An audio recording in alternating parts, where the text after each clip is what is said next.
Hey folks, where to start?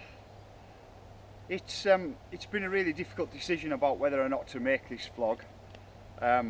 Most of you will have seen videos from us and met us.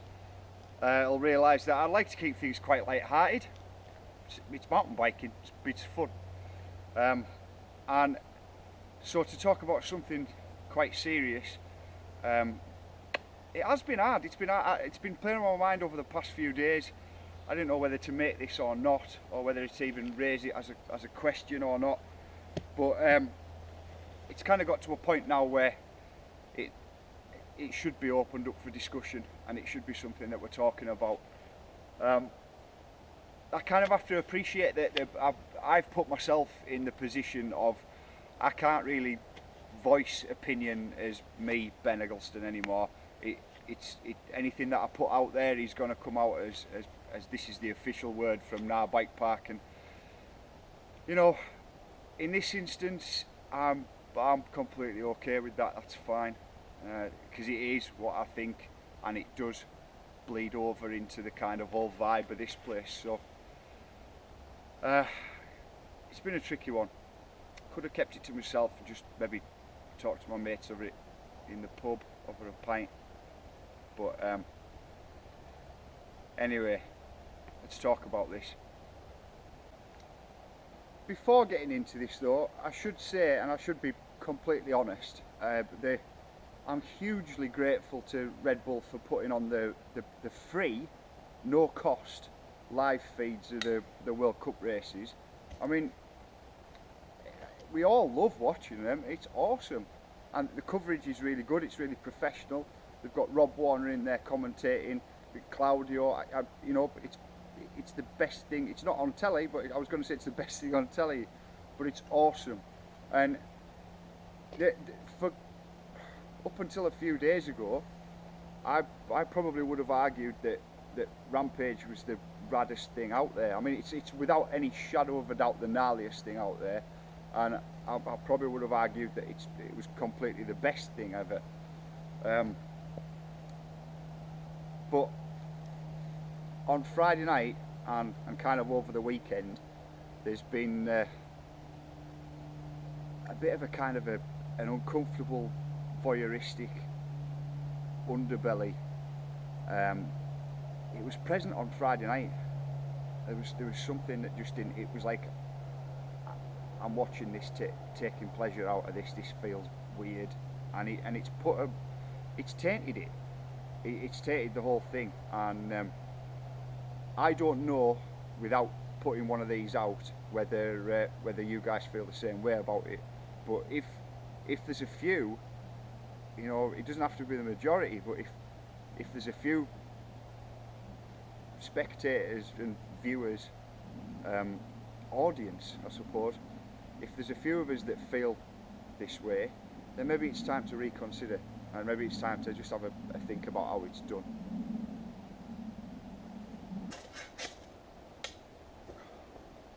Perhaps I should consider that I might be coming from a bit of a unique perspective on this one.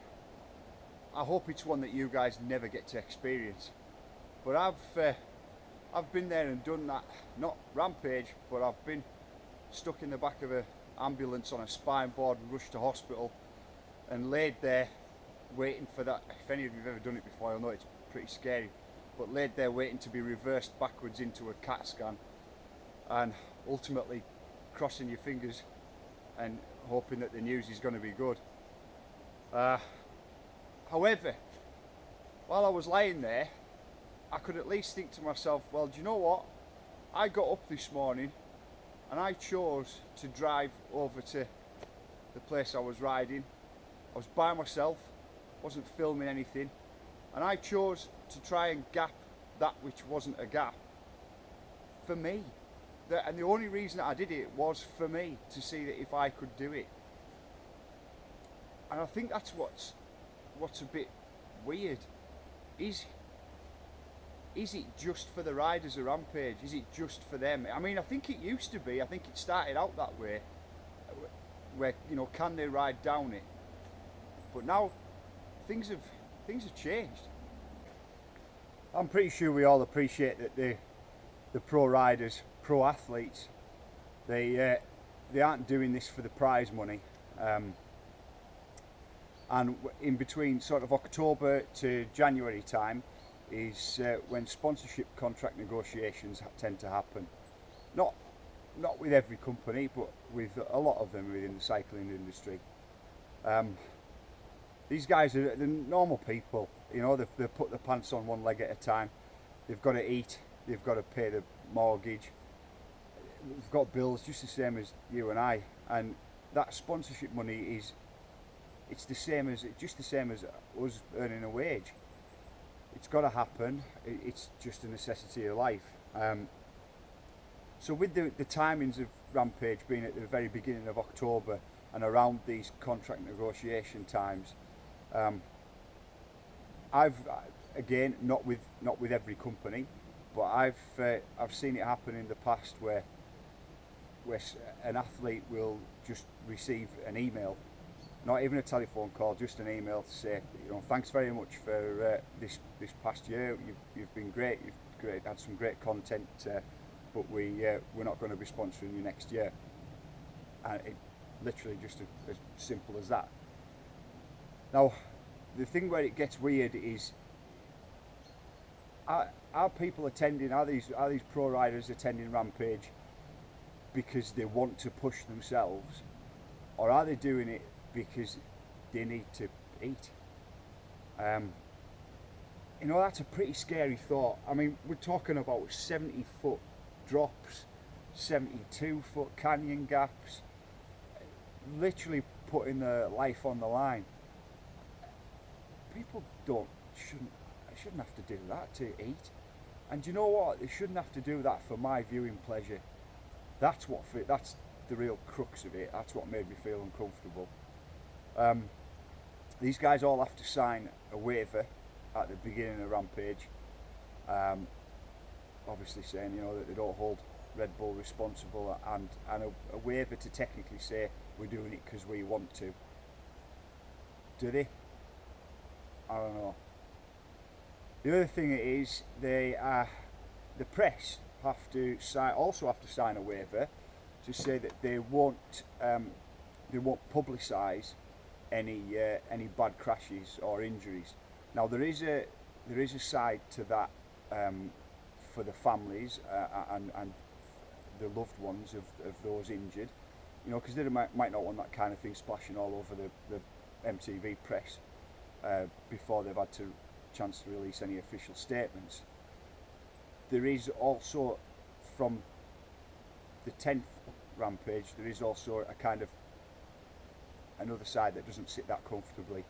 I don't know if you noticed from watching the footage, but you know, Nico Vink was brought back in and with his boot on and his cast, and you know, there's back in with broken arms and stuff, and kind of wheeled back in and to give a wave and hi, yeah, we're okay, everything's fine, and that, you know, they seem to be rushed out, get some treatment, and then rushed back to the venue just so that they could make that appearance. I don't know if that's the case. Just that's kind of how it felt. But in the case of Paul, in the case of Bass, there was a thing put. He got heli lifted, and there was a thing put out, and it was given to the announcers as well. You know, they only can go off the information that they get. So it was announced out to the world. He's fine. By the time you're watching this video, I'm pretty sure you guys all know that Paul Bass isn't fine. I absolutely hope that he will be, and there is very good reason. You know, we should be positive about this.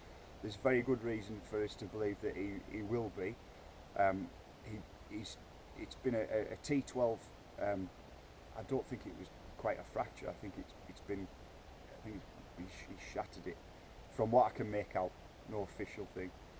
And he's currently, or at last bit of news that I had, he's currently he's not quite got all the feeling in his legs.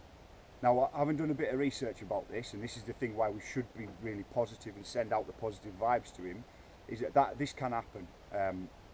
and it does get to a point where the feeling starts to come back, and there's no reason to be on a downer about this and think the worst, because there's a very strong chance that I'll be back on a bike, and it's just a bit of a long road to recovery. So certainly let's not be on a downer about it. But the news was put out that it was okay, and there's just that kind of, I don't know, man.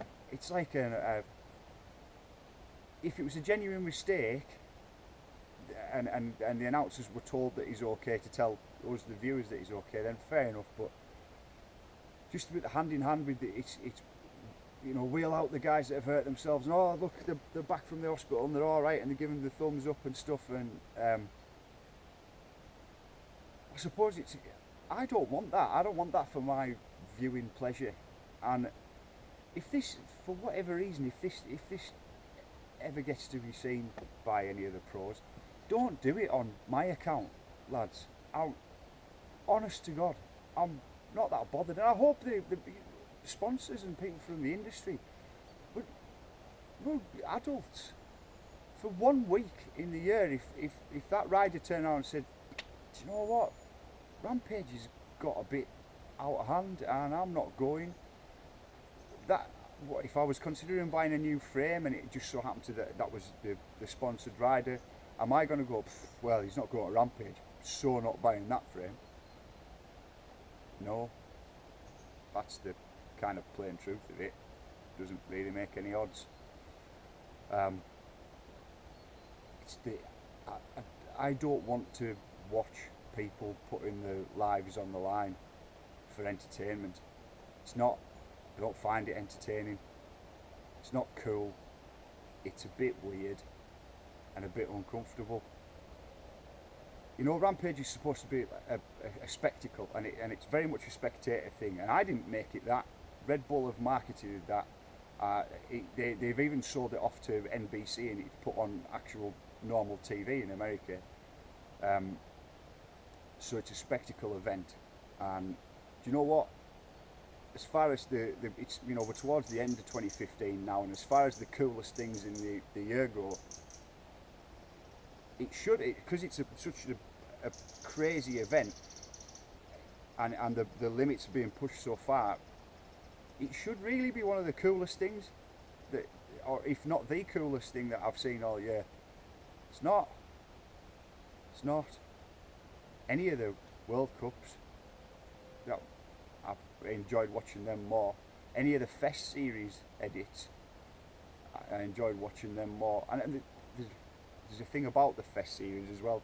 There's no kind of pressure of it's live, guys. It's the big show. It's live. Sod the weather. If you've got half an hour to make a decision. It's just, and there's no judges. They all kind of reward each other, best trick and what have you, and they do it over the course of a few days, and it's just a bit of a jam session. So when the edits come out and the riders are shouting and whooping and having a good time, that's massive stuff as well. And I feel like they are having a good time, and I'd never thought about that before. That makes it more enjoyable to watch. But I think I only get to think about that this weekend, when I've seen something where it's kind of plain that they're not having a good time. They're under immense pressure at Rampage, and it's not cool. It isn't cool. People are not just getting hurt, but Bass has got really hurt, and it's not funny anymore, and it's not nice to watch. And maybe it's time for a bit of a rethink. I don't have the perfect answers of, oh well, if you do this and this, then the whole thing's fixed. I'm sorry, I'm not in that position. But yeah, I don't know. I just thought it was important that that this was talked about. I don't know. Maybe some of you disagree. Maybe some of you we watched it and like, yeah, it's the baddest thing ever. And I mean, up until a couple of days ago, I was all with you. And maybe it is just me. Maybe I've just decided that it feels weird, and maybe I'm the only person that feels that way. Anyway, I hope something could be sorted out, and absolute best vibes going out to Paul Bass. You know, he's in a strong position. Having had a bit of a read about it, these kind of injuries, your physical state prior to the injury can have a very big outcome on the recovery itself. So if you're mobile and fit and healthy, then you give yourself a massive fighting chance. And you know, pro MTV rider, so he's mobile, fit and healthy, and I'm confident he's going to come out the other side of this. Just as I suppose an open message to anybody who's thinking about competing in it next year. If it stays the same as it is, don't do it on my account. I'd rather you didn't, to be honest.